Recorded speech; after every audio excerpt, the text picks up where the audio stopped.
Sí, sí, sí, sí. Hola, hola. Hola, ¿cómo están? ¿Qué andan haciendo? ¿Dónde anda todo el mundo?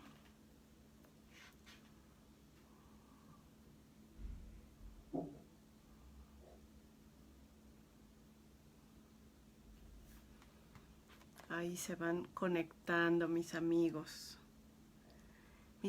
virtuales.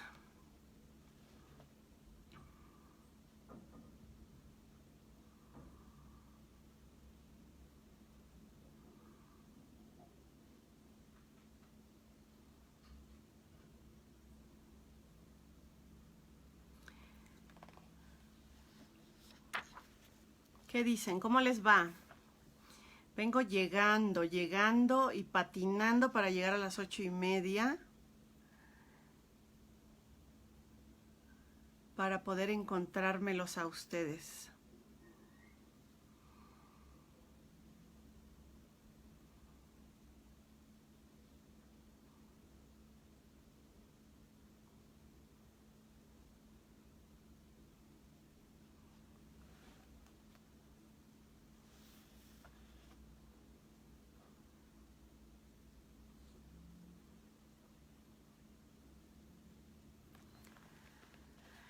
A ver, ¿cuántos tenemos conectados?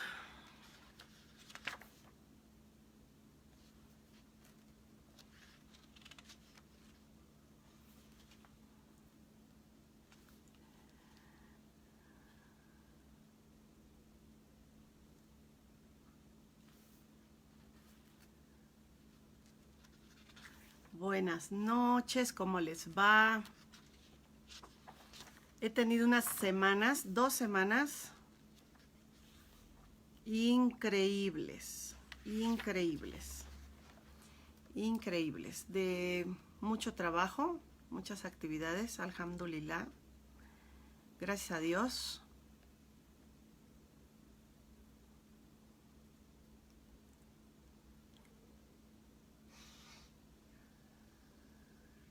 Listo.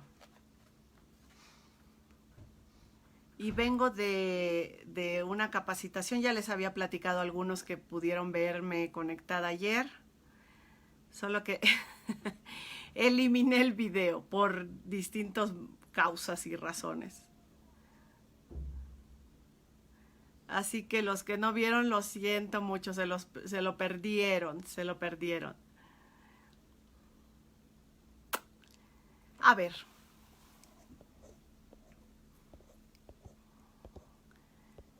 Para aquellos que me critican que porque mando saludos todo el tiempo. Yo lo hago porque me da gusto interactuar. Sergio Adrián, Francisco González, Mili Díaz, Carlos A. Gómez, buenas noches a todos. Gio, Damaris, ay, Damaris desde Tabasco. Tabasco es un Edén. Tabasco, tan, tan, tan. Gustavo Ledesma, Marín, Jonathan, saludos. Saludos, maestra. Francisco González, maestra. Acabo de platicar con usted aquí. ¿En dónde? Maestra, acabo de platicar con usted aquí en la Primera Procuraduría de la Mujer, en Gómez Palacios, Durango. ¿Cómo? ¿Cómo estuvo eso? A ver, acláreme, Francisco. ¿Acaba de platicar conmigo o de mí? ¿Conmigo o de mí? Gisela Domínguez, porque yo no estoy allá. Sergio Amaro, hola maestra, bonita noche. Gracias, Sergio. Rigoberto, Jalisco, saludos a Jalisco. Miguel González, Oscar López. Saludos de los defensores públicos de Ecatepec. Saludos. Mauro, maestra, un gusto siempre. Cumpliendo en exponer. Saludos De Ciudad Obregón. Ay, mira qué bonito. Yo he estado allá. Los mariscos de Ciudad Obregón. Lo primero que me acordé. Francisco González. Quiero una plática de violencia de género y feminicidio entre usted y la licenciada Diana Cecilia Cruz. Ah, estaría fantástico.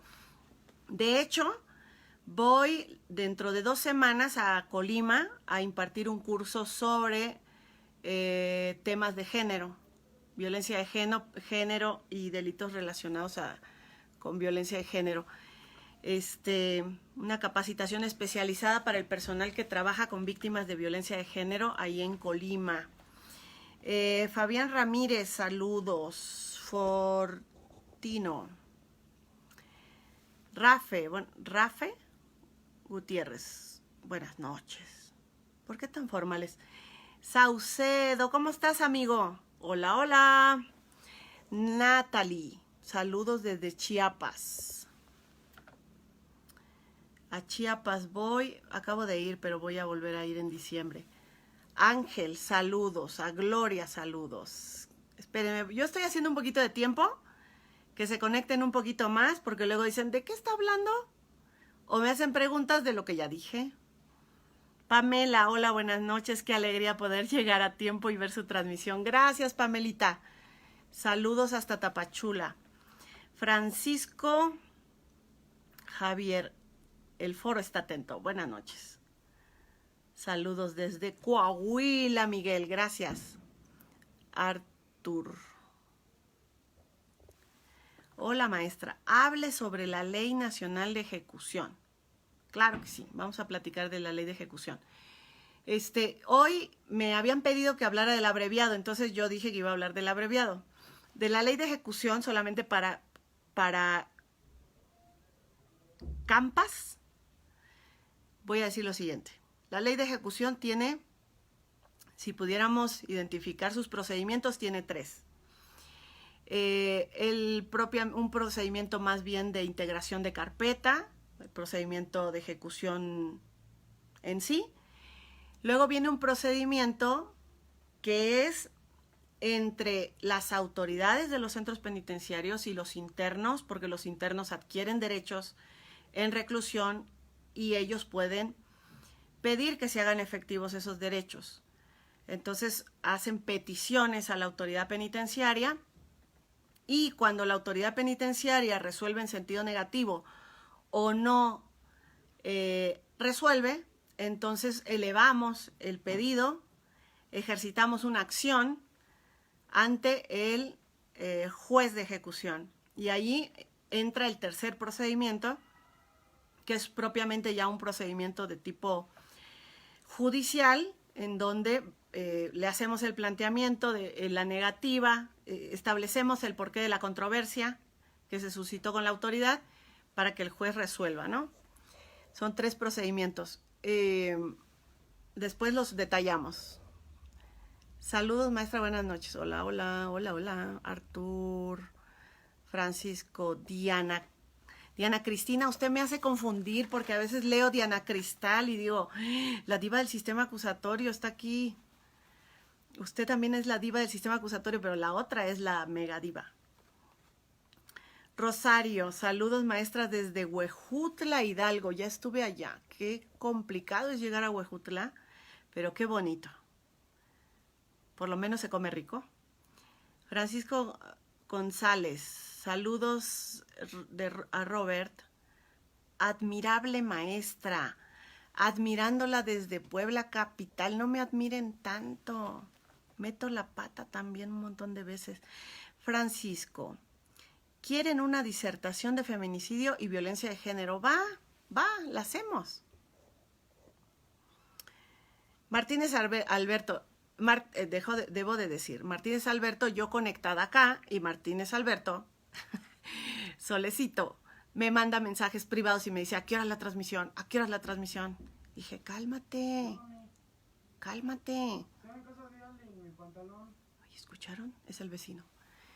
Lili Martínez, Eduardo, saludos maestra, usted siempre atenta con sus seguidores. Marco Antonio, saludos Aguascalientes. Saludos, Miss Marisela. Iván, Iván, que siempre estás aquí atento. Saludos a Ixtapan de la Sal. Adair Jiménez, saludos desde Ciudad de México. ¿Cuándo un curso en la ciudad? Pues tengo muchos cursos en la ciudad. Lo que pasa es que muchos de los cursos que tengo en la ciudad son con las instituciones, ¿no? Con PGR, con Procuraduría, con Poder Judicial. Y ha habido 2 o 3 cursos que son privados, que yo los he publicado acá. Por ejemplo, di un curso sobre interrogatorio, di otro curso sobre prueba. También me tocó hablar de ejecución en un diplomado y lo publiqué, pero luego no se acuerdan. Elizabeth Nava, le mando un mega abrazo. Gracias por seguir compartiendo sus conocimientos. Siempre la recuerdo con cariño. Gracias. Oscar, saludos. Bueno, hablamos de... El asunto de hoy era hablar del abreviado, ¿no?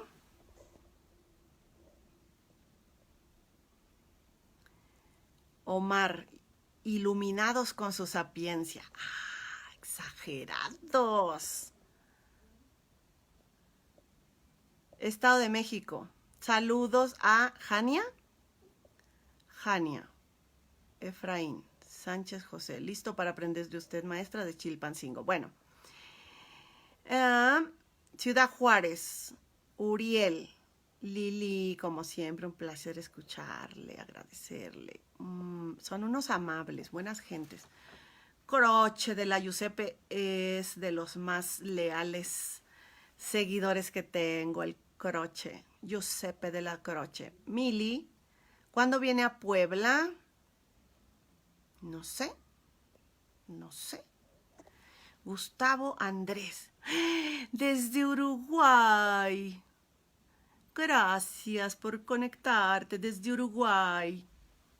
Beatriz Flores, saludos maestra, siempre es un gusto escucharte. Uruguay, yo conocí porque estuve viviendo en Argentina. Muchos saben que yo estuve algunos años en Argentina. El papá de mis hijos es de allá. Y iba a Uruguay porque se toma un buquebús que te atraviesa hasta una ciudad, creo que se llama Colonia. A ver si me aclara Gustavo. Betty, saludos, un gusto. Saucedo, abrazo. Solecito. Gilberto Alfaro, puede haber amparo sobre la sentencia en el procedimiento abreviado. Gilberto Alfaro, buenas noches. Compartida tu transmisión a 30 grupos. Pues no se ve, amigo. Apenas llegamos a los 100. 100 conectados. ¿Qué es esto? Antes decía hola, hola y subían 200. Carmen, saludos desde Colima. No, maestra, yo estoy en pañales en el sistema acusatorio, dice Diana Cristina. Esther, ahí voy.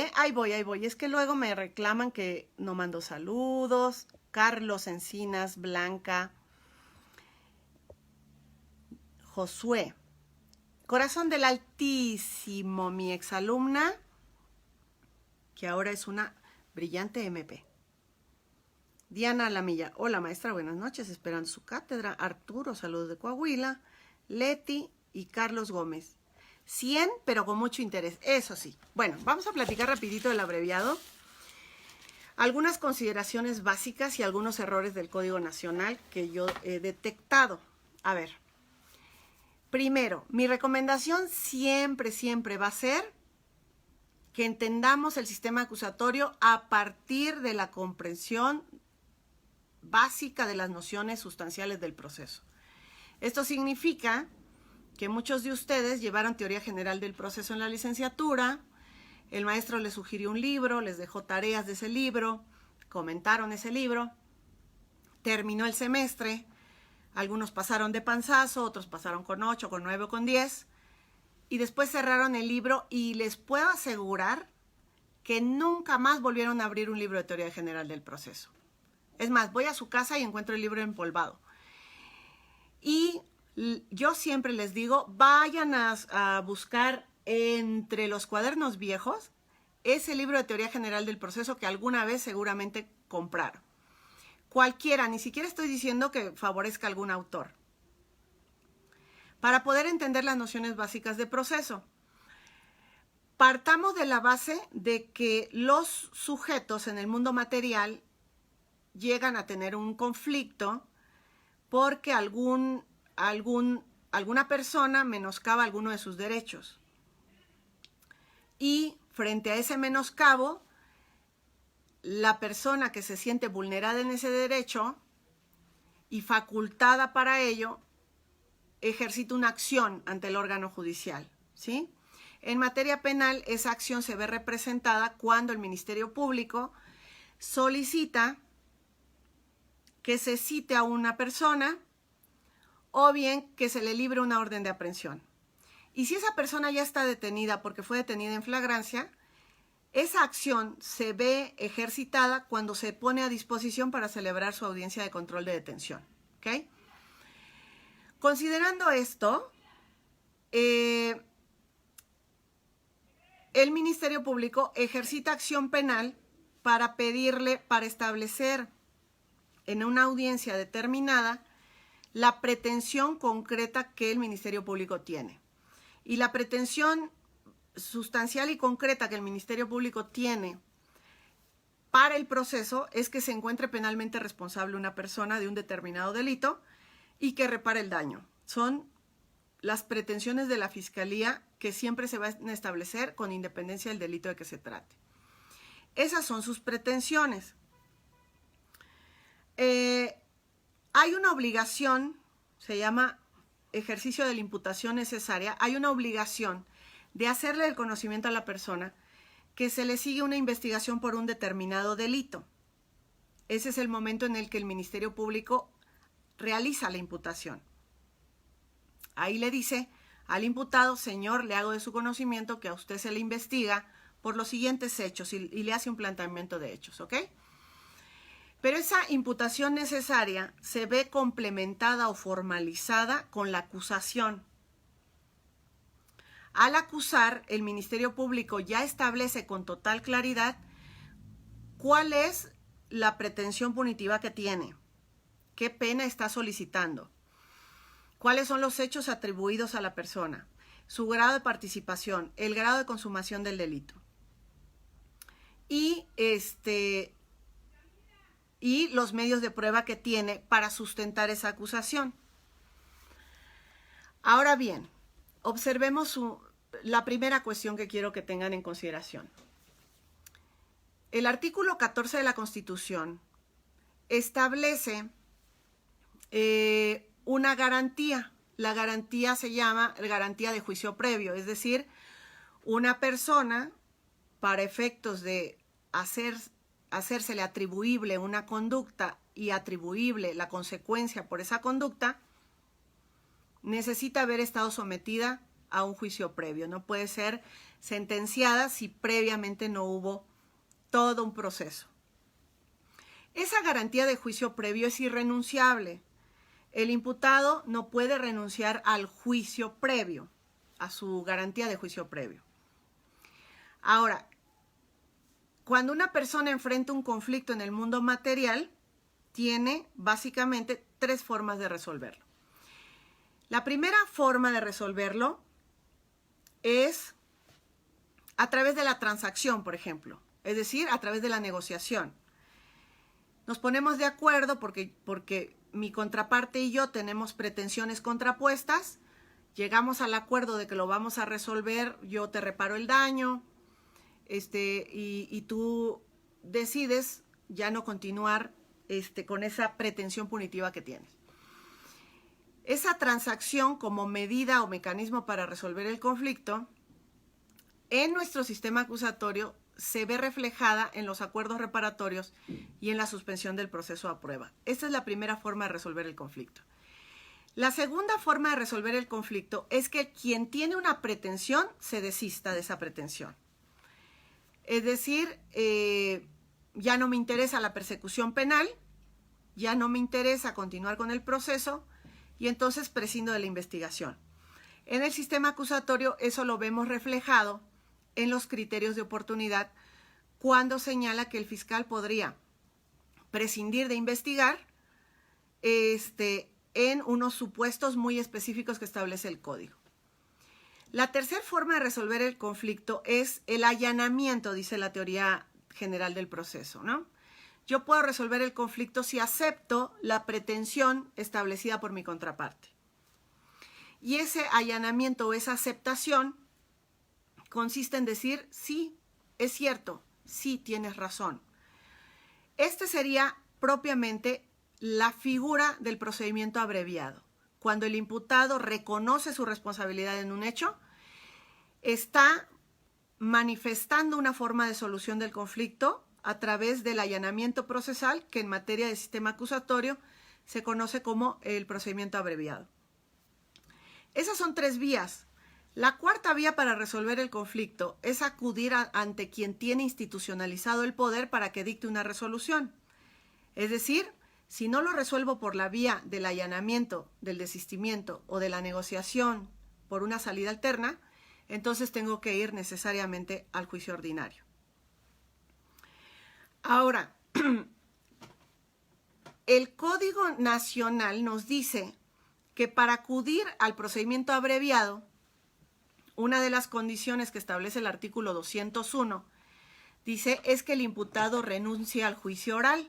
Aquí viene la primera cuestión errónea que yo detecto en el código. ¿Por qué? Porque nadie puede renunciar al juicio oral si el juicio oral se entiende como la garantía de tener un juicio. Así que yo no puedo renunciar al juicio oral. Sin embargo, tengo que manifestar lo siguiente. La garantía de juicio previo se manifiesta a través de 2 métodos. Tengo derecho a tener un juicio previo, ya sea a través del ordinario o bien a través del abreviado. Por lo tanto, yo no estoy renunciando al juicio previo. Estoy renunciando solo a uno de sus métodos, que es el juicio ordinario. A ese voy a renunciar. Por lo tanto, el 201, cuando dice el imputado deberá renunciar a su derecho a un juicio oral, no debe renunciar al juicio oral, sino debe renunciar al juicio ordinario para optar por el abreviado. El juicio oral, ¿por qué está incorrecta la palabra de juicio oral ahí? Porque si yo entiendo al juicio oral desde la perspectiva de que el juicio es un estado mental al que arriba el juzgador después de que conoce una acusación, después de que estuvo apreciando un debate, después de que se estuvo produciendo prueba a través de un desahogo y finalmente resuelve con base en el juicio que ha establecido, si yo interpreto al juicio oral como todo esto que acabo de platicar, en realidad en el abreviado no se está renunciando a la totalidad del juicio oral. Solo estoy renunciando a 2 características que acabo de citar. Estoy renunciando al debate, porque me someto a la pretensión del fiscal. Y estoy renunciando a la producción de prueba, porque no va a haber desahogo. ¿Ok? Esa es la primera cuestión. Entonces, más bien es un problema conceptual que estoy planteando. Ahora, ¿quién puede solicitar el abreviado y si esto es un problema? Esto lo digo rápidamente porque también es el tema de discusión con el abreviado. Porque el Código Nacional dice que solamente lo puede pedir la Fiscalía. Y algunos me habían dicho, pues que si eso era inconstitucional, en el sentido de que más bien era contrario a la igualdad procesal que exige la Constitución en el artículo 20. Dice, la acusación y la defensa tendrán igualdad procesal. En parte tienen razón, porque al pedir solamente la Fiscalía estar facultada para pedir el abreviado, me deja en un estado de desigualdad. Pero a mí no me preocupa tanto el tema de la desigualdad, o sí me preocupa, pero quiero que vean que hay otra cosa de qué preocuparse. Yo creo que el tema es de que estamos dejando a disposición de la Fiscalía la jurisdiccionalidad, el derecho de dictar el derecho. Y la jurisdiccionalidad solamente es una potestad que tiene el órgano judicial. Así que el juez es el único que podría decir si dicta el derecho o no lo dicta. Y cuando le decimos, cuando el Código Nacional le dice al juzgador que solamente el MP puede acudir o acceder a la jurisdicción, entonces sí está generando este menoscabo o desigualdad, ¿no? Fíjense, hay una parte, yo escribí esto en mi libro de categorías procesales, en la que dije, en todo momento hemos tratado de que este sistema elimine la visión del juez que es parte, ¿sí? En el sentido de que el juez no haga las cosas que hacen las partes para que se dedique a ser juez. Cuando le damos facultades al Ministerio Público para que sea el único que pueda decidir el acceso a la jurisdicción, ahora estamos haciendo las cosas a la inversa. Estamos dejando que el MP sea parte y a su vez sea juez, porque él va a determinar a quién le concede la jurisdicción. Y yo creo que este es un tema más para discutir con órganos judiciales que con el propio Ministerio Público, porque el Ministerio Público va a decir, la regla procesal me dice que solo yo lo puedo pedir. Entonces yo creo que deberían de haber más foros para discutir sobre una reforma a esa fracción o a ese artículo en el que establece una facultad exclusiva del Ministerio Público. Pero deberíamos intentar solicitarle al juez el abreviado bajo el argumento no del tema de la desigualdad procesal, o no del tema de la inconstitucionalidad, o no desde el tema del Código Nacional, sino desde el tema de que se rompe con esta potestad que solamente los jueces tienen. Señoría, usted no puede permitir que se delegue en una de las partes la jurisdicción, que es la obligación que usted tiene de dictar el derecho. Y hacer argumentos sobre este punto. Y este punto es indiscutible para cualquier órgano judicial. ¿Ok? Y yo había señalado esto diciendo, el órgano judicial, ahorita les digo qué fue lo que puse, el juez no puede limitarse solamente en el pedido de la Fiscalía. Los jueces deben defender esa jurisdicción como una potestad propia e indelegable.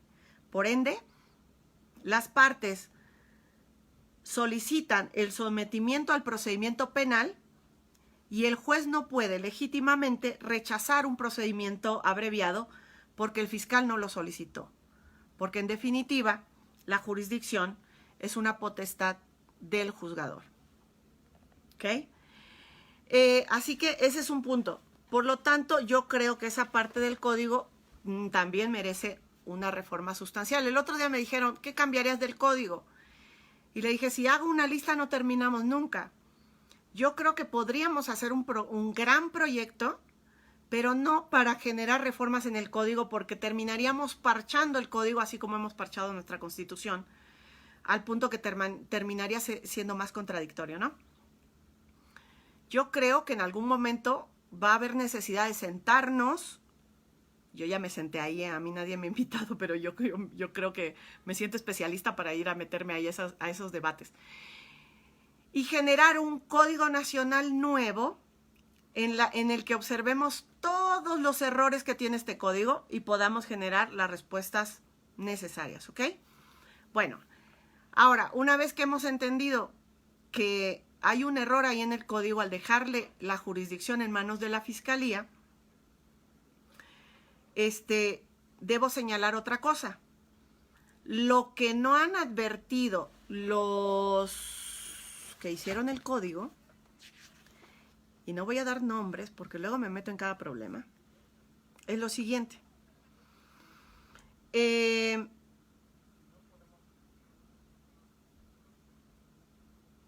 Fíjense, hay dos formas de justicia. Una justicia o un método, métodos de hacer justicia, ¿no? Hay un método que es colaborativo, en los que las partes buscan la solución para el conflicto. Y hay un método que es de retribución, ¿sí? En los métodos de retribución es el juez el que debe de resolver y quitarle el derecho a uno para dárselo al otro, ¿no? Aquí no hay distribución equitativa de la justicia. El juez dice, tú no tienes derecho, tú sí la tienes, ¿no? Es más de retribución por sanción.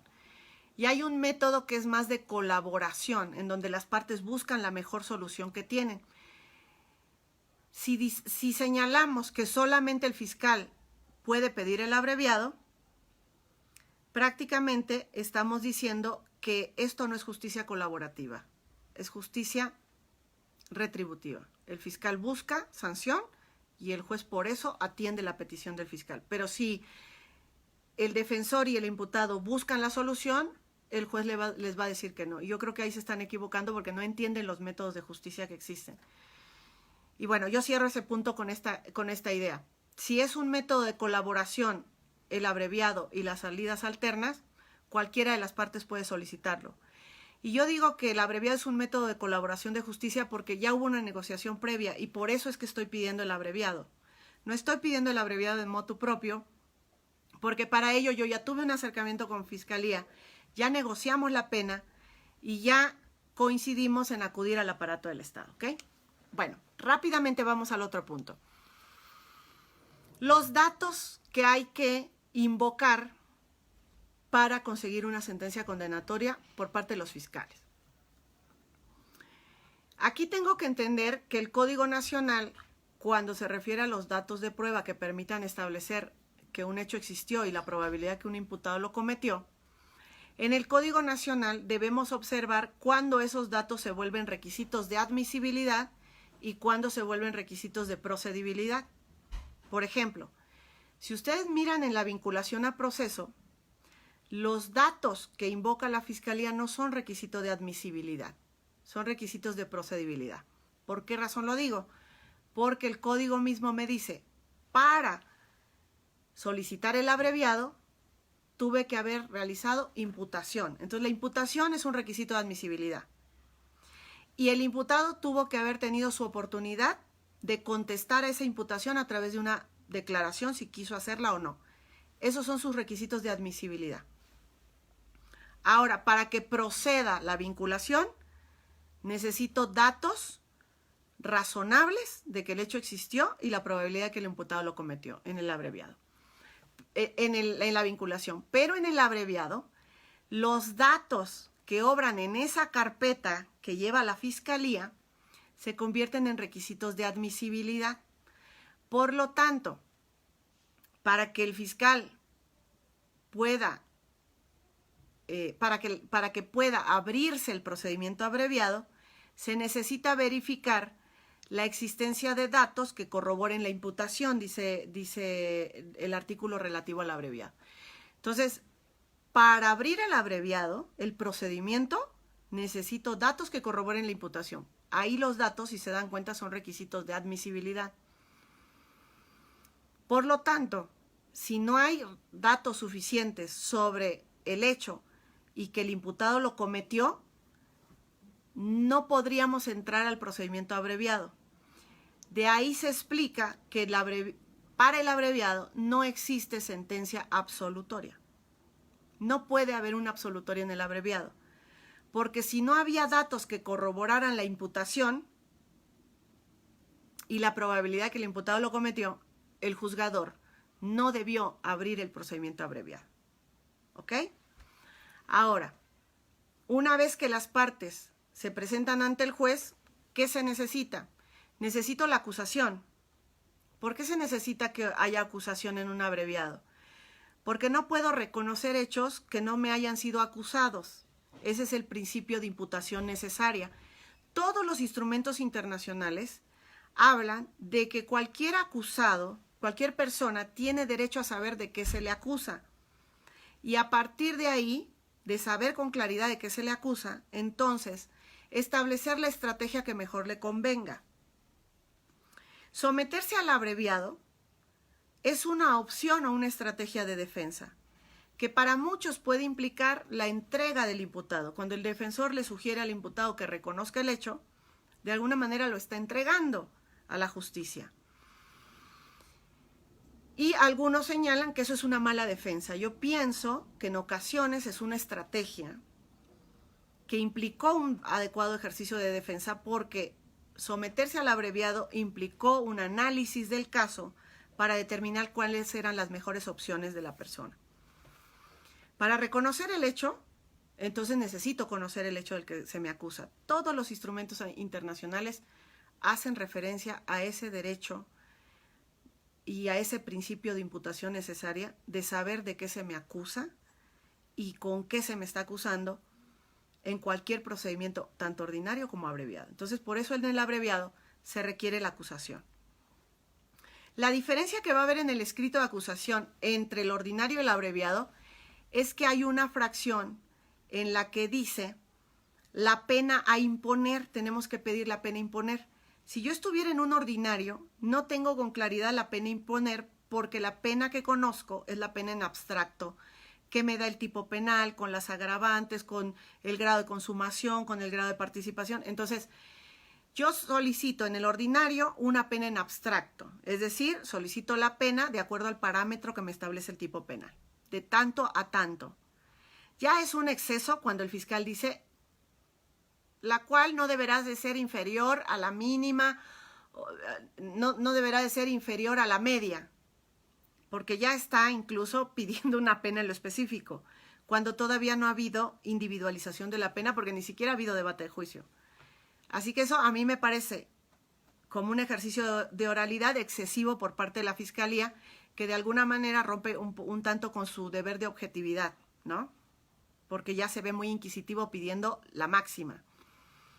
Debe de pedir la pena en abstracto, punto.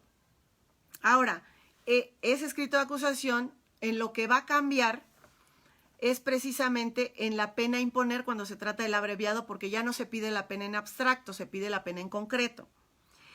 Y el que venga la pena en concreto en el escrito de acusación garantiza a la defensa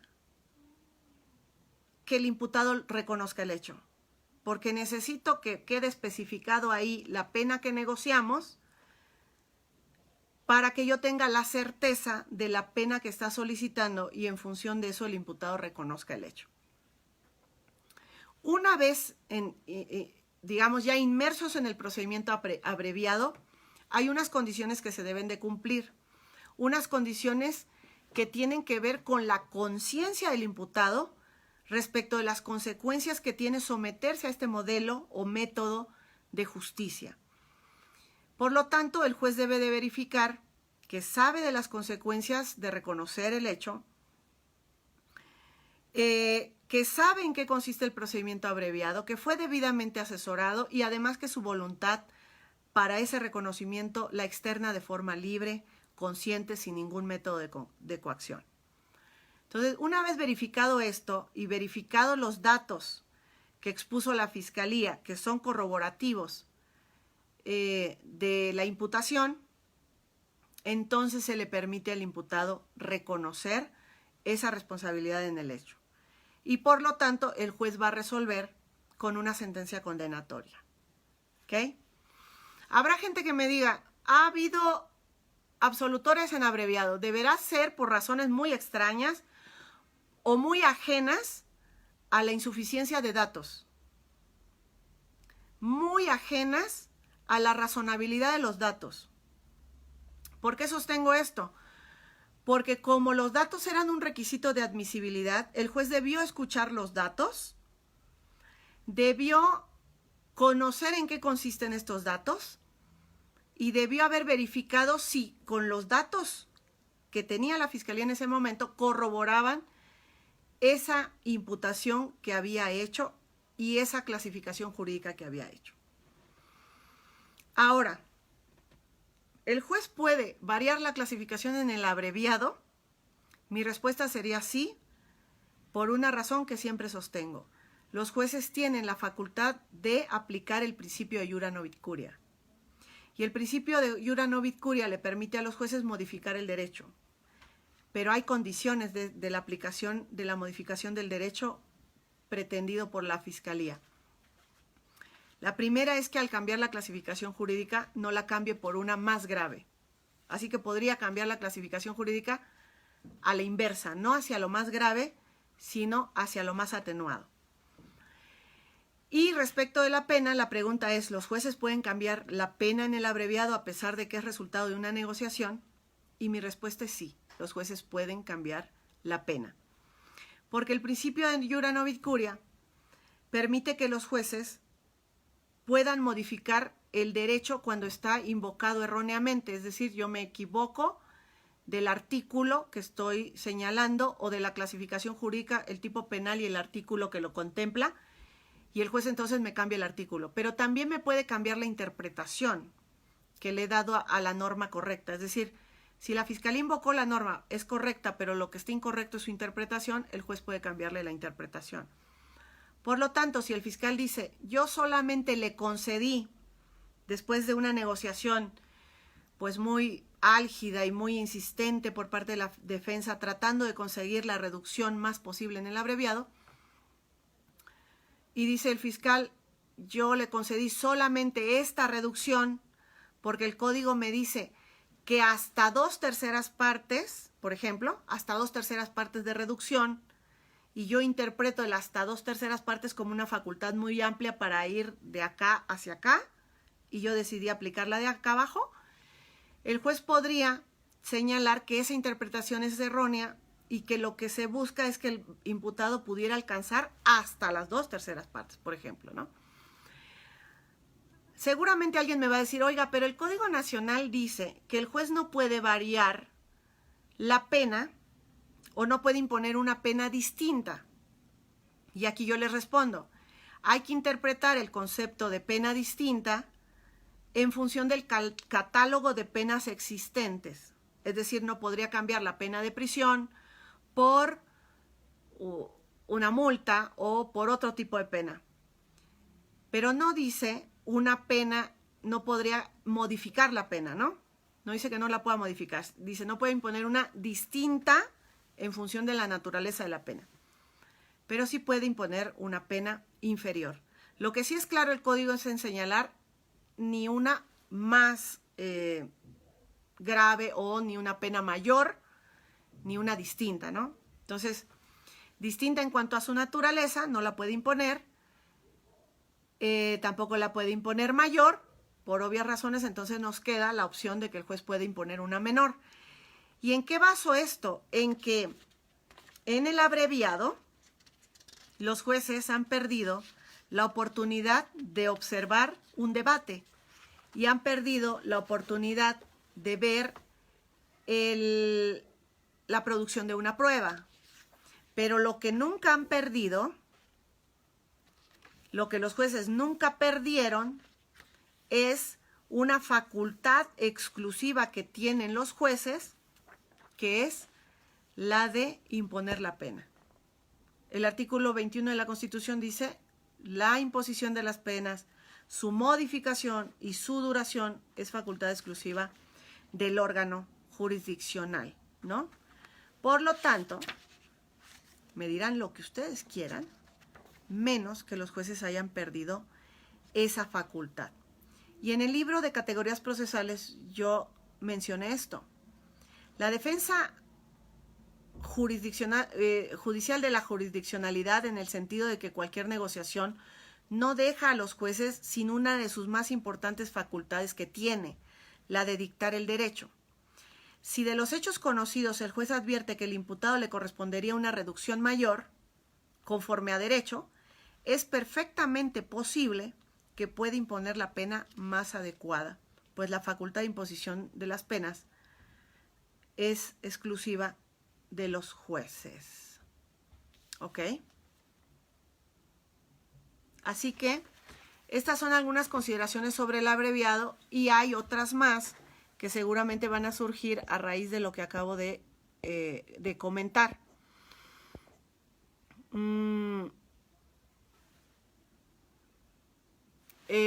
Dice Saucedo, el problema va a ser la pena, dice Saucedo. Desde Puerto Vallarta, dice Bernardo, saludos. Bueno, me voy a preguntas, ¿no? Me voy a preguntas, a preguntas, a preguntas. Dijo Saucedo, el problema va a ser la pena, el MP solicitará la que le plazca. Pero miren, dicho concretamente, ¿en qué consiste el Iura Novit Curia? Y voy a hacer este gesto. Quiero que observen estos 4 puntos. Estos 4 puntos son el principio de congruencia. Para que haya congruencia en la decisión judicial, tiene que el juez respetar la pretensión. Tiene que respetar los hechos invocados. Tendría que respetar el derecho si el derecho es correcto, pero si es incorrecto, puede modificar el derecho. Aquí es donde entra el Iura Novit Curia, en la modificación del derecho. Y a partir de ahí dictar su resolución. Si el juez hace esto, entonces ha respetado el principio de congruencia. Ahora, si me va a modificar el derecho, porque dice el principio de Iura Novit Curia, dame los hechos que yo te daré el derecho, significa que el juez conoce el derecho más adecuado. Diríamos que es un perito en derecho, incluso por encima de las partes. Voy a modificar el derecho por el más adecuado, pero para que el juez no rompa su imparcialidad, porque alguno me va a decir, bueno, al modificar el derecho le está ayudando a la fiscalía, le está supliendo, etc. Les voy a decir una regla o 2 límites que tiene el Iura Novit Curia para lograr que el juez no termine siendo un MP más y para que el juez no rompa su imparcialidad. ¿Va a modificar el derecho? Sí lo puede hacer. O la interpretación del derecho siempre y cuando, punto número 1, no empeore la situación del imputado. Es decir, no puede cambiar la clasificación jurídica hacia una peor, no puede cambiar una medida cautelar hacia una peor, una vinculación con una clasificación distinta hacia una peor, una clasificación jurídica en el abreviado hacia una peor no podría ser. Y en el abreviado tampoco una pena hacia una peor, o sea, una pena más alta o una pena distinta que incluso pudiera resultar más grave que la que está pidiendo la fiscalía. Pero sí se puede ir hacia abajo. Ahora, al hacer esa modificación de derecho, el otro límite que tiene es que debe permitir una contradicción acá. Si estoy cambiándole el derecho al fiscal, debo de darle el uso de la voz para que el fiscal ahora me diga si está de acuerdo o no con la clasificación jurídica y se hagan los argumentos que correspondan. Yo creo que por más que el Ministerio Público pueda pedir la que quiera, la pena que quiera, el juez sabe de esta facultad. Y por más que el fiscal pida la que quiera al pedir el abreviado y nosotros nos hayamos sometido porque no nos quedó de otra, tenemos una oportunidad en juicio cuando el juez va a deliberar o previo a que vaya a deliberar para nosotros hacerle esta mención de que esa es la pena que aceptamos como medida para alcanzar el abreviado, pero que no necesariamente es la pena que el juez va a imponer, porque el juez tiene la facultad de modificarla, en tanto no la empeore, ¿no? Pero hay que armar muy buenos argumentos para lograr esto, ¿no?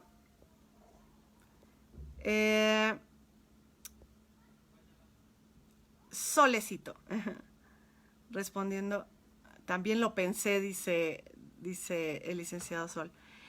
Saucedo, ¿por qué pedir el MP la que le plazca? Es un acto reglado, no discrecional, o al menos debería de ser. Lo que pasa, no es un acto reglado, sino es un acto limitado en el abreviado con relación a la pena. ¿Por qué? Fíjense ustedes, el 202 me establece cuántas partes de pena se puede reducir, de acuerdo a ciertas condiciones ocurridas en la vida de un imputado. Por ejemplo, la regla general dice que cuando el imputado no haya cometido, a ver, ahorita les digo, tengo unos cuadritos aquí muy interesantes. Cuando el acusado no haya sido condenado previamente por un delito doloso, es decir, en el pasado no haya sido condenado por un delito doloso y el delito por el que ahora se le está juzgando no excede de 5 años, si es doloso el delito por el que se juzga hoy, tiene la mitad de la pena mínima de reducción, si es doloso. Si es culposo, entonces, tiene 2/3 partes de reducción. Esa es la regla. Y luego el artículo 202 dice, en todo caso, en los demás casos, más bien quiso decir el artículo 202, en todo caso, o en los demás casos, ¿no? Para otros casos sería la idea, y te da otras reducciones. Entonces tendríamos que preguntarnos, ¿y cuáles son esos otros casos? Primer supuesto. Ya dijimos que si antes sí cometió no cometió delito doloso y el delito actual no excede 5 años, tiene la reducción que yo comenté. Pero entonces, ¿cuáles son los otros casos? Caso 1, que antes sí haya cometido delito doloso y el delito por el que actualmente se juzga no excede 5 años. Esa es una. Supuesto 2, en el pasado no cometió delito doloso, pero el delito de hoy sí excede los 5 años. Supuesto 3, en el pasado sí cometió delito doloso y sí excede 5 años el delito actual. Entonces ahí, en estos 3 supuestos que estoy mencionando, la reducción será inferior. ¿Por qué? Véalo usted desde este punto de vista. Si antes ya había cometido un delito y ahora vuelve a cometer otro, de alguna manera el Estado responde. Que estemos de acuerdo no es otra cosa, ¿eh? Pero el Estado no le da la misma oportunidad a un imputado que en el pasado ya cometió delito. El segundo supuesto era que no hubiera cometido en el pasado, pero que ahora el delito excediera los 5 años. Es decir, no va a tener la misma oportunidad el imputado cuando lo que ha cometido es grave o es más preocupante que el supuesto base que tiene el 202. Ahora, más grave aún, que en el pasado sí hubiera cometido delito doloso y ahora el delito que tiene por el que se le pide el abreviado sí excede los 5 años. Más grave es la situación del imputado.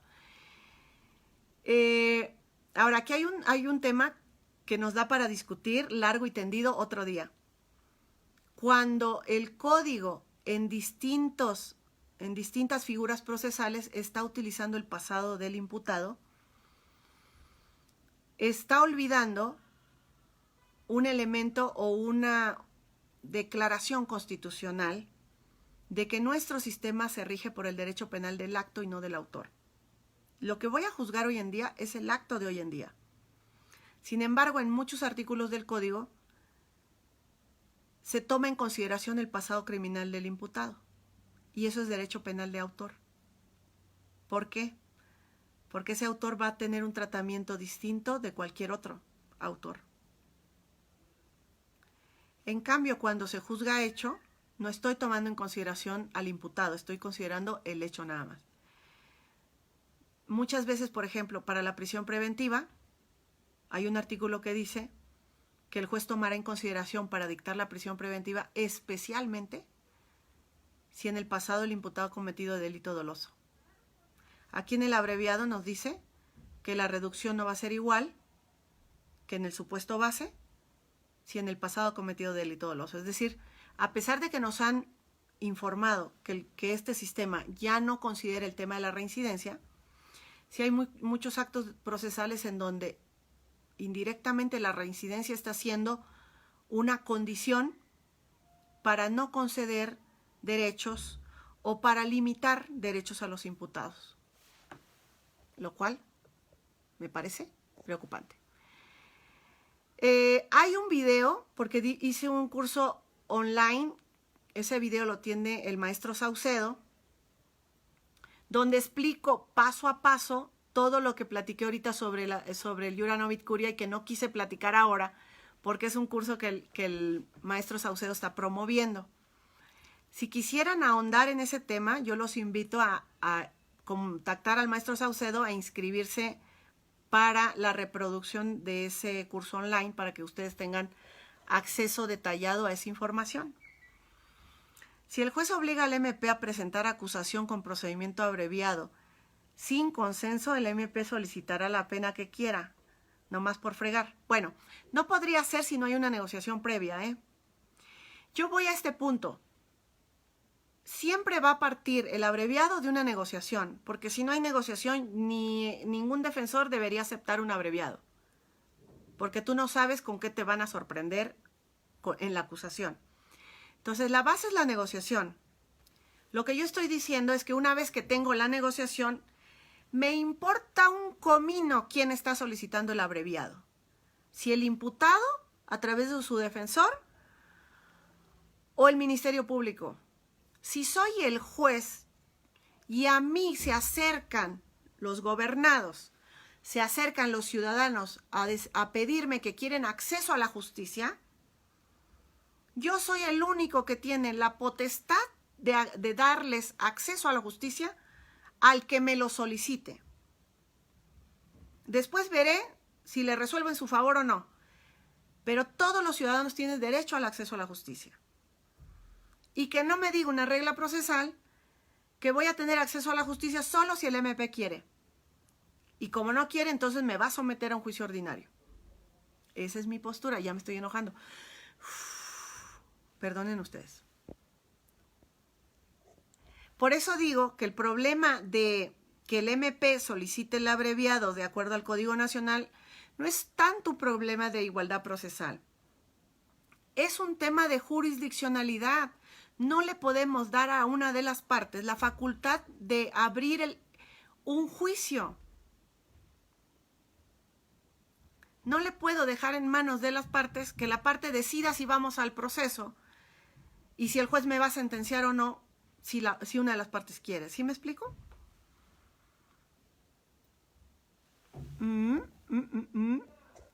Y seguramente va a haber 2, 3 jueces que van a ver esta transmisión después.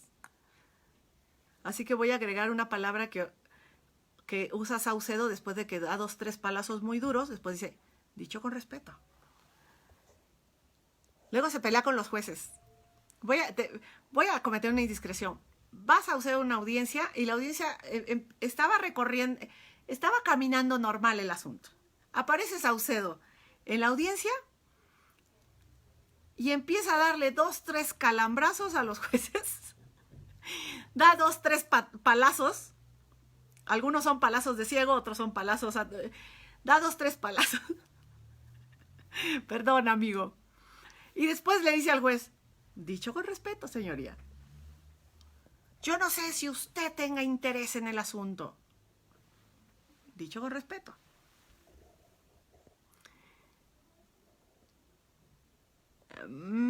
Para someter al abreviado debe de defender la imputación y ser honesto en nuestros alcances de defensa y valorar.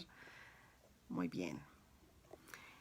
Hola, maestra presente. Víctor, ¿se siguen considerando como datos de prueba para el procedimiento abreviado o medios de prueba? Bien, aclaremos ese punto.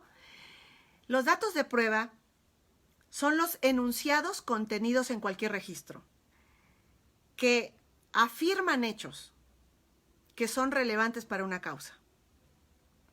Así que si yo tomo una entrevista y leo esta parte porque a mí me parece sustancial, este es el dato de prueba, no el registro. Este es el dato de prueba. El medio de prueba es el que generó este registro, es decir, el que contenía esas afirmaciones. El testigo es el medio de prueba.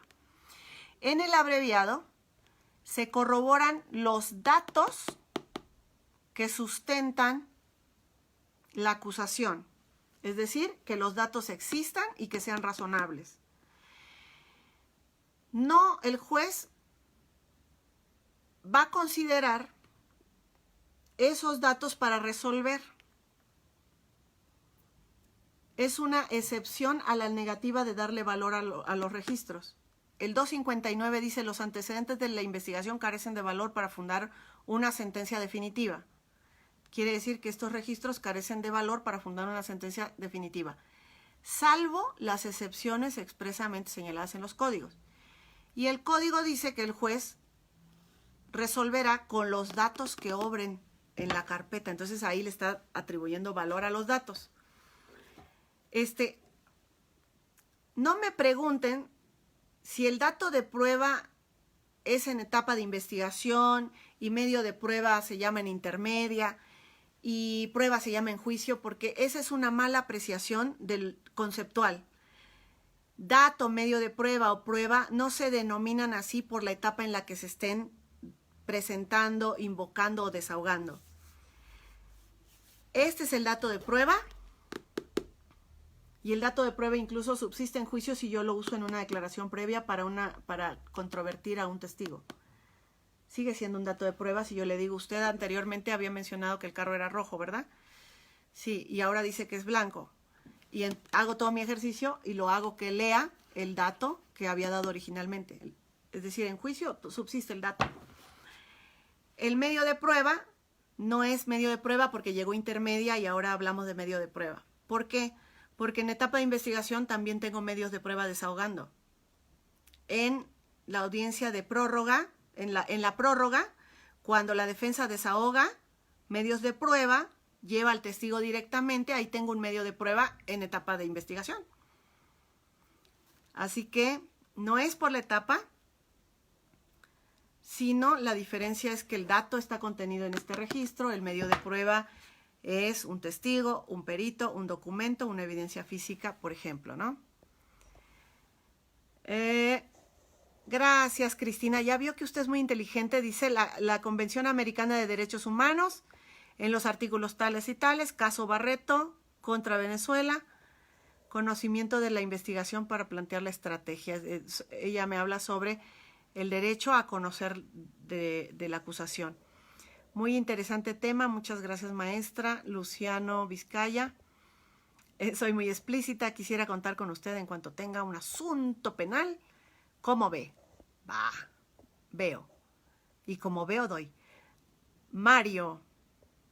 Blanca Jiménez, excelente aportación, muchas gracias. Me enojé hoy, porque luego me enojo. Empiezo a gritar. Saludos. Hay una laguna legal en el abreviado. ¿Debería primero obligar al pago de la reparación del daño antes del juicio abreviado?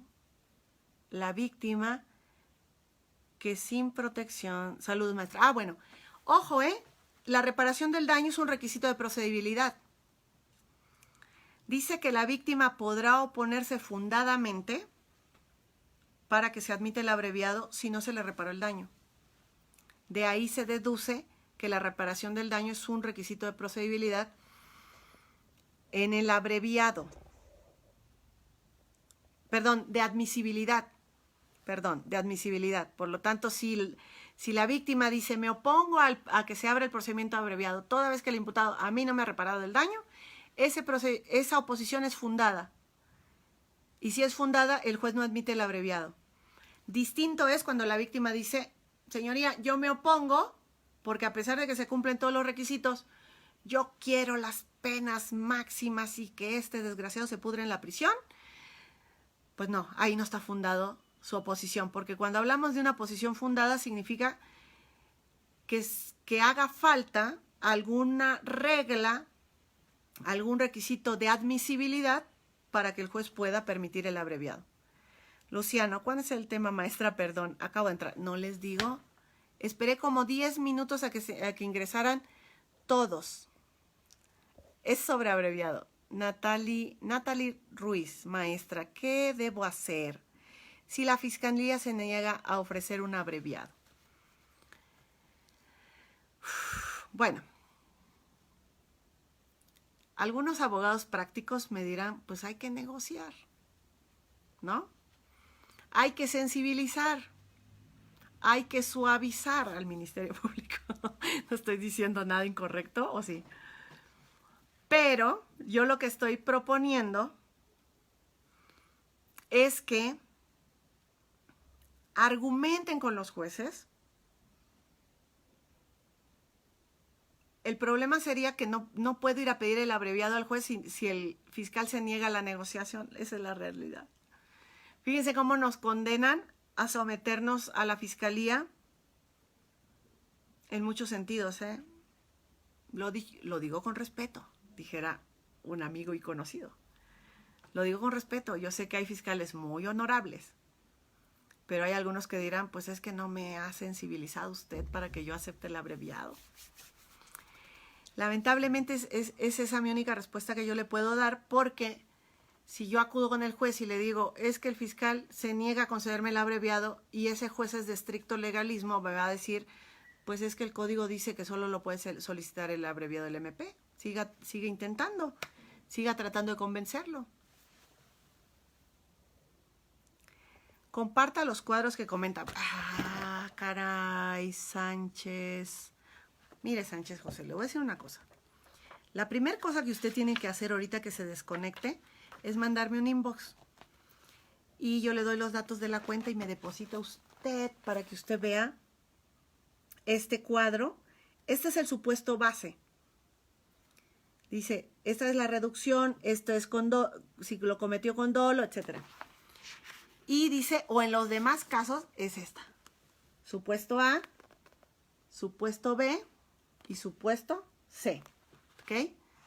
Y las reducciones, aquí vendría más o menos 2/3 partes, la media, etcétera. Aquí lo pueden ustedes checar en el libro, pero va a tener que comprar el libro. No, la verdad es que yo ya incluso estos cuadros ya los he compartido, ¿eh? Lo que pasa es que no sé en dónde quedaron las publicaciones y en dónde quedó la foto. Abogada, ¿existe alguna posibilidad de que el procedimiento abreviado el juez absuelva? Mi posición es que no, porque si absolviera porque con los datos no se corrobora la imputación, que no son suficientes para establecer el hecho, entonces quiere decir que el juez no hizo una tarea en la admisibilidad del procedimiento. Vea usted lo que dice, me parece que es el 201.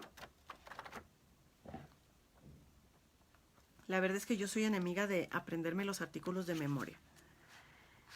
Pero el juez solamente podría condenar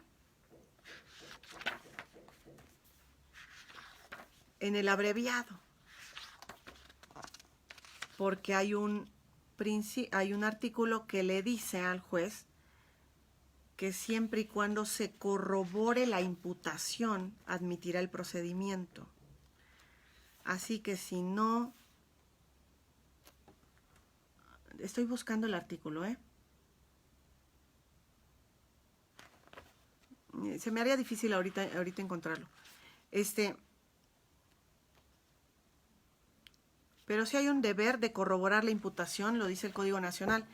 Si el juez absuelve, es porque no corroboró la imputación y esa es una tarea que tenía él.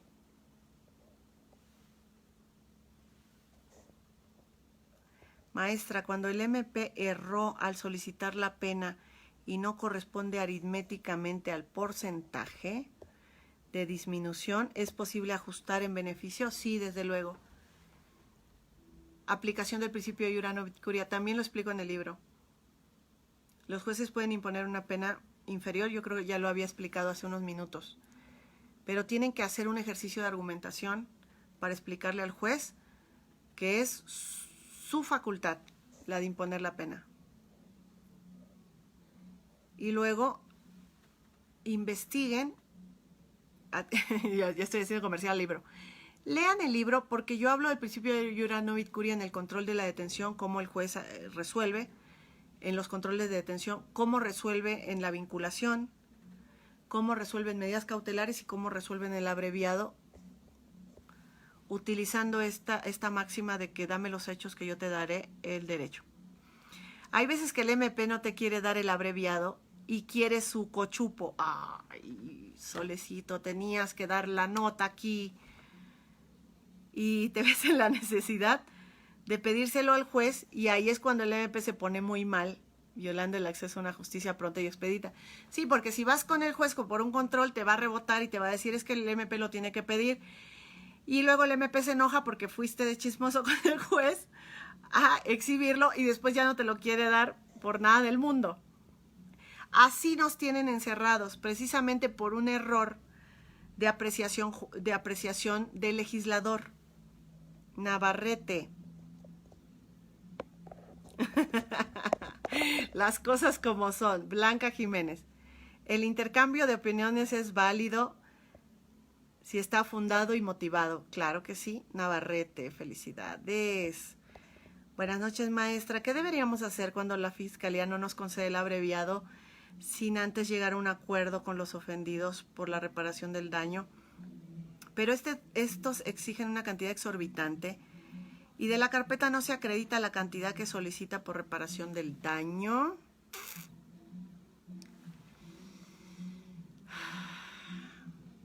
Todo un tema, ¿eh? Todo un tema. El problema es que el que determina la pena a imponer y la reparación del daño que corresponda es el juez, pero en el abreviado, como en todas las salidas que son benéficas para el imputado, la precondición es el cumplimiento de la reparación del daño. Entonces el mecanismo es la negociación. Quizá en la parte en donde nos ha fallado mucho a los abogados es que necesitamos capacitarnos en técnicas de negociación, pero en técnicas de negociación efectiva. No esos cursitos donde dicen, sóbele su manita al fiscal. No. Buenos cursos. Excelente comentario de que cualquiera lo podría pedir el abreviado y el juez tiene la facultad potestativa de acceso a la justicia. Pero hay jueces tan cerrados que ¿qué podemos hacer con esos jueces cerrados? ¿Cómo impugnarla? Gracias, maestra, ya que hay violación directa al derecho al acceso de la justicia. Sí, yo creo que sí hay una violación directa. Yo creo, el punto base es el tema de si yo voy a pedírselo al juez, me va a pedir que yo ya tenga una negociación. Es decir, si yo no tengo una negociación con la fiscalía, hay mucho riesgo de ir con el juez y pedirle que abra el abreviado, porque entonces yo no sé qué va a pedir la fiscalía como pena. Y después estaría sujeta a lo que el juez quisiera imponer. Si yo voy con una negociación, ya tuve oportunidad de analizar la cantidad, los porcentajes o los valores de reducción y ver hasta dónde era posible y estar dentro de un ámbito de lo congruente. Y a partir de ahí llevar el asunto al juez y en todo caso, si el juez advierte que puede ser más grande la reducción, ir más hacia abajo la pena, pues entonces que nos la modifique. ¿Es factible abrir incidente de nulidad de un dato de prueba en plena audiencia intermedia? Esta es una pregunta muy interesante, no propia del abreviado, se la contesto de una vez. En plena audiencia intermedia, yo no abriría un incidente de nulidad de dato si se tratara de violación a derecho fundamental. ¿Por qué razón? Porque la violación a derecho fundamental está contemplada como una posibilidad para excluir el medio de prueba que ha generado ese dato. ¿Ok? Ahora, ¿por qué pido la exclusión de un dato? Porque pretendo excluir el medio de prueba que lo genera.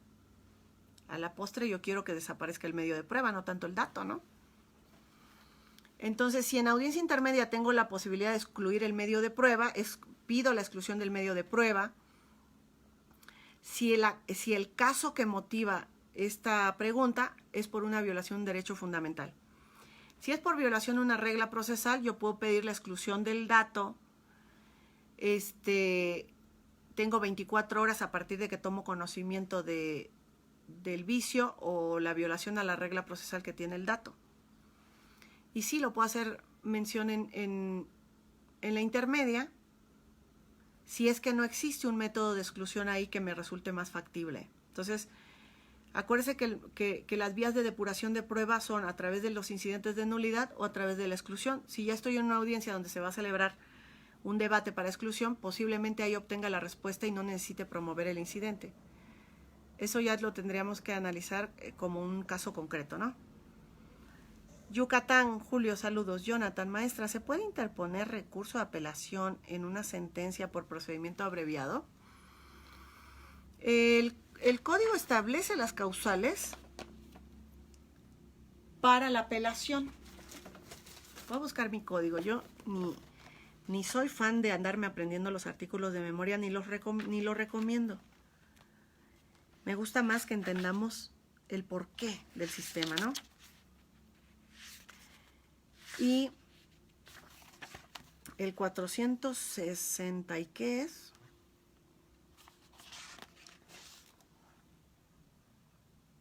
Respecto del abreviado,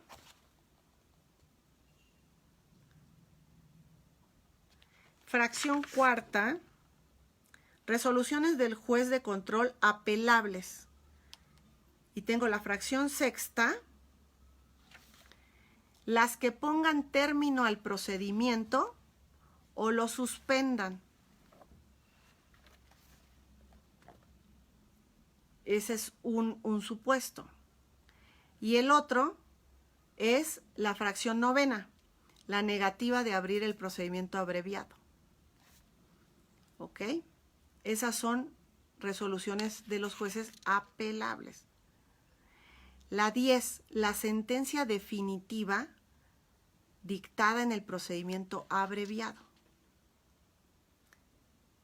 Serían la 9 y la 10, las dos formas en las que yo podría promover la apelación contra.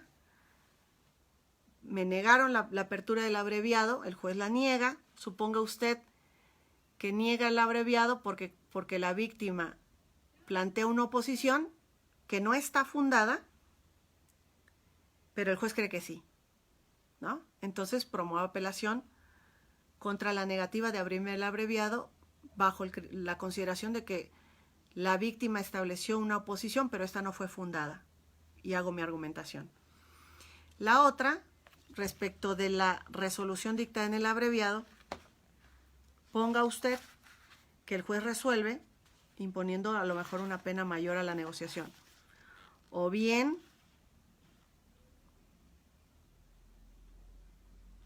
haciendo una reducción y eso no le gusta a la fiscalía. Entonces la fiscalía puede apelar. Pues esos serían los dos supuestos que se me ocurren.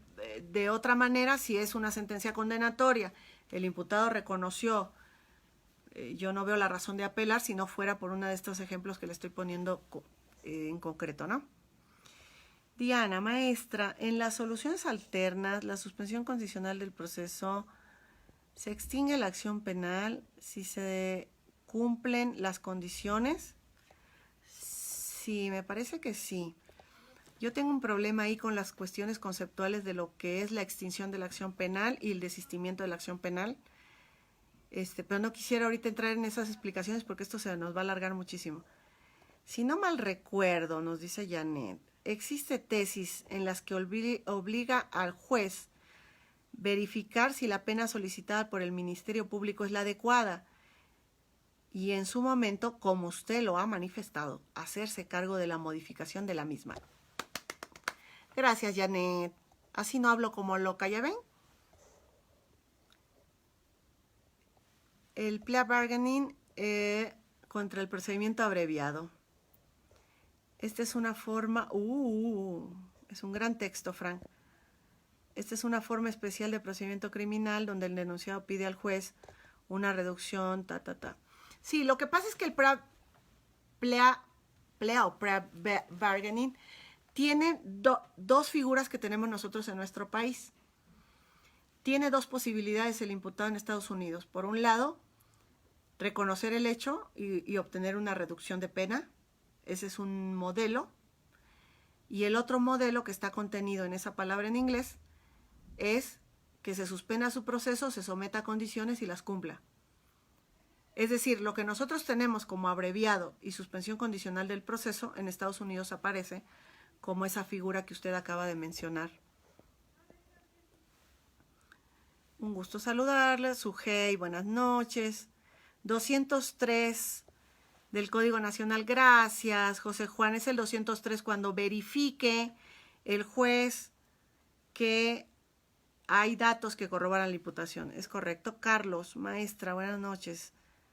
Nombre del libro y dónde se compra. Este libro, gracias a Dios, este libro estuvo está en todas las librerías, según me cuenta mi editor. Por lo menos en las más grandes. Gandhi, Sótano. ¿Cuál es la otra? Porrúa, Ubiyús lo tiene, el INACIPE lo tiene. En Colima, Jesús Constantino lo tiene en Magíster. Yo lo tengo. Todo se lo podemos enviar a donde usted nos diga.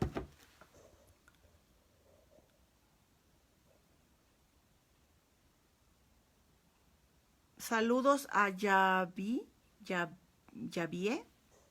Ay, esos nombres que se ponen, ¿de dónde los sacan? Guillermo Herrera, saludos. Janet, el numeral 203. Ok, gracias. Hola, maestra, buenas noches. ¿Me podría ayudar a dilucidar de qué manera reparó el daño Duarte para poder acceder al procedimiento abreviado? Sepa usted. La verdad es que no estoy muy familiarizada. Miren, yo de política sé lo que sé de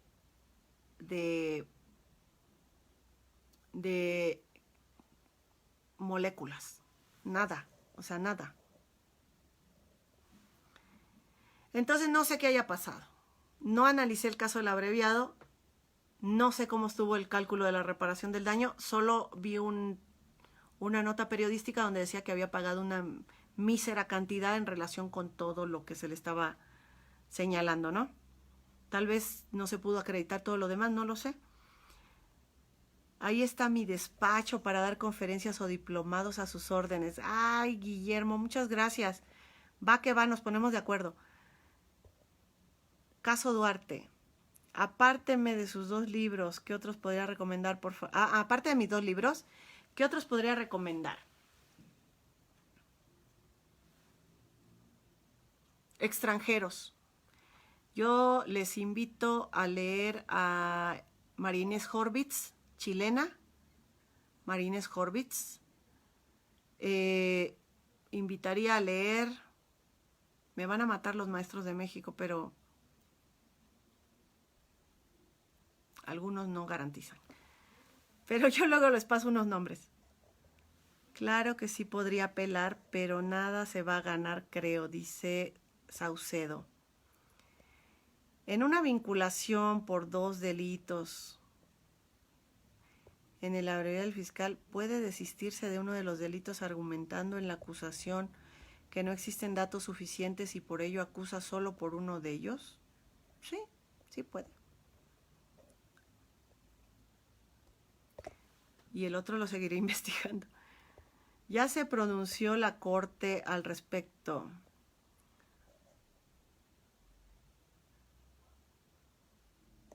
Ay, Ramiro se merece un bloqueo. Gracias.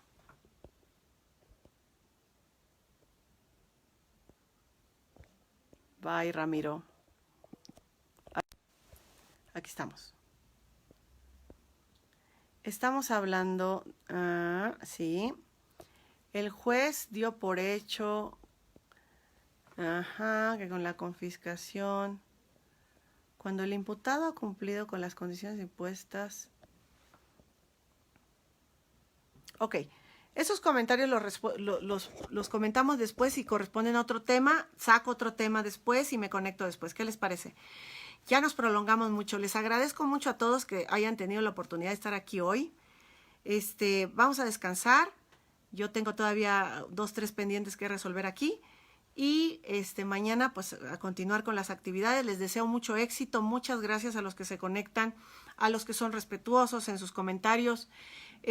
A los que no, que les vaya muy bien y que se busquen otro canal en donde se entretengan mejor. Y que la vida les compense. ¿Sale? Un beso, cuídense mucho, bye.